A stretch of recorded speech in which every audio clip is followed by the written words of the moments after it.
भोला पे कले भोला पे छौड़ी 20 बात गे तोरा मिलतौ दूल्हा झकास गे कले भोला पे छौड़ी 20 बात गे तोरा मिलतौ दूल्हा झकास गे जे छौड़ी ढारल कई जले ओकर टूटलै नै भोला से आस गे कले भोला पे छौड़ी 20 बात गे तोरा मिलतौ दूल्हा झकास गे कले भोला पे छौड़ी 20 बात गे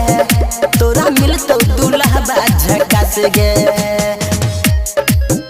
तोरा मिलतौ दूल्हा झकास गे मटियार कला सीतामढ़ी तोरा मिलतौ दूल्हा झकास गे गणपति रिकॉर्डिंग स्टूडियो भवानीपुर सावन के कले संभारी तू गे बन जो ओभरदानी के पुजारी गे अबेर सावन के कले संभारी तू गे बन जो ओभरदानी के पुजारी गे जते पाप कने होई बी कुमार में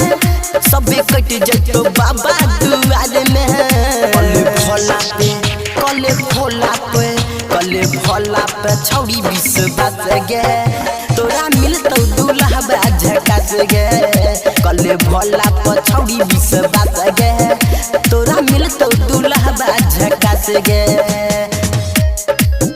तोरा मिलतौ दूल्हा झकास गे मटियार कला सीतामढ़ी तोरा मिलतौ दूल्हा झकास गे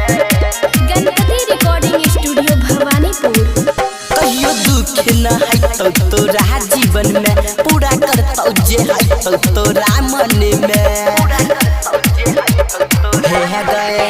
कहियो दुख न हैतौ तोरा जीवन में पूरा करतौ जे हैतौ तोरा मन में सरबन अजय कहै छौ मनले होई जइबी सफल एतने जनले